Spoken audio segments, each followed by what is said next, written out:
aujourd'hui à la lumière des différents travaux sur le sujet, comme le livre de Pierre Péan, Kosovo, une guerre juste pour un État mafieux, ou encore le rapport sur le trafic d'organes présenté par le député suisse Dick Marty en décembre 2010.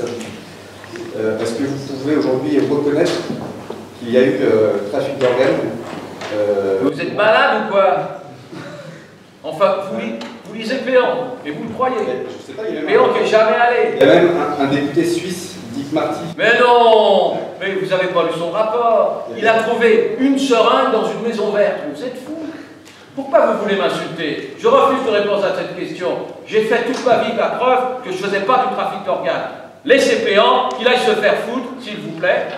Bah, cette réaction me fait un peu pitié pour lui. C'est un contre-argument, ce n'est pas une réponse. Mais je sais que Bernard Kouchner, depuis que j'ai écrit un livre sur lui, Le Monde selon K, je ne suis évidemment pas dans ses amis. Alors, sur le Kosovo, ben, sur le trafic d'organes, je raconte seulement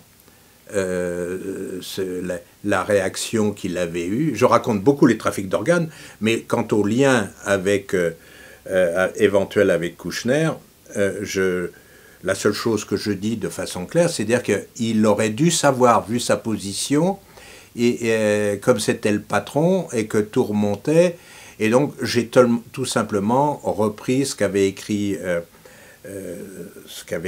Carla Del Ponte, qui elle-même a déclenché, grâce à Carla Del Ponte, on s'est intéressé sérieusement aux histoires de trafic d'organes, et on s'est aperçu qu'en réalité, la communauté internationale savait depuis 2003 l'existence de ce trafic d'organes, et il a fallu d'abord Carla Del Ponte, puis après l'intervention d'un autre Suisse, qui est donc Marty, pour que ce dossier vienne sur la place publique.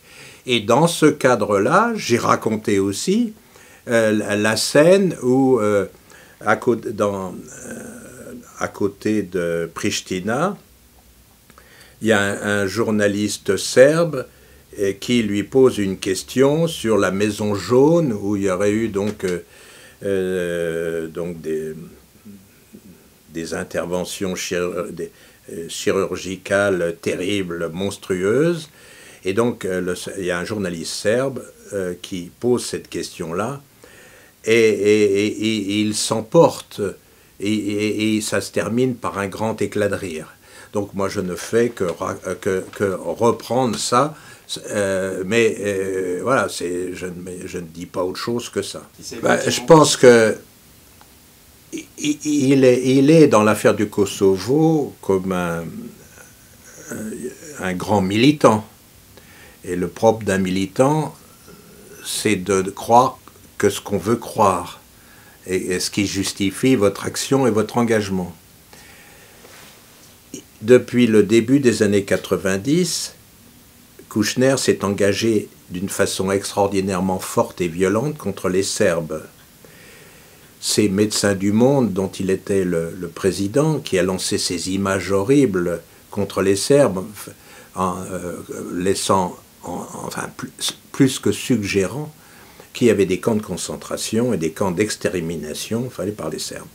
Autrement dit, il s'est beaucoup engagé dans la guerre des Balkans, beaucoup engagé, comme toujours Bernard Kouchner, beaucoup dans une vision atlantiste du monde et très proche des Américains. Et la récompense qu'il a eue de tous ses engagements a été sa nomination comme gouverneur, enfin, c'était pas le titre, mais enfin ça équivalait à ça, gouverneur du Kosovo. Et donc il est un des principaux responsables de la marche forcée de ce qui était qui aurait dû rester une province autonome, la marche forcée vers l'indépendance du Kosovo. Il ne peut pas accepter l'idée que ses amis, je dis bien ses amis, il se revendique comme tel, donc avec le président Hashim Thaçi, que il suffit d'aller dans les documents officiels, hein, des services secrets, de l'OSCE, de tout ça, pour savoir qu'Hashim Tachi, le moins qu'on puisse dire, c'est que c'est pas un personnage très recommandable. Eh bien, Kouchner revendique son amitié avec le président d'Hashim Tachi. Il l'a reçu en grande pompe quand le Kosovo a été déclaré indépendant. Il l'a reçu en grande pompe au Quai d'Orsay. Et donc, il ne peut pas... Il est obligé, je dirais, comme il s'est tellement engagé auprès de Lutscheka d'abord, puis auprès des nouveaux dirigeants de ça, donc il ne veut pas tout ce qui contrarie l'histoire, ou plus exactement son histoire avec le Kosovo. Et donc, une tâche terrible sur le Kosovo est évidemment l'histoire du trafic d'organes. Hein, donc les gens de Lutscheka, les mafieux de Lutscheka ont procédé donc à des trafics d'organes. Donc cette affaire est en cours, et donc quand on lui pose la question, il devient fou, y compris quand il dit que j'aille me faire foutre. Donc il perd, c'est quand même un ancien ministre à plusieurs reprises, et il perd ses moyens. C'est-à-dire que c'est pas digne d'un ancien ministre.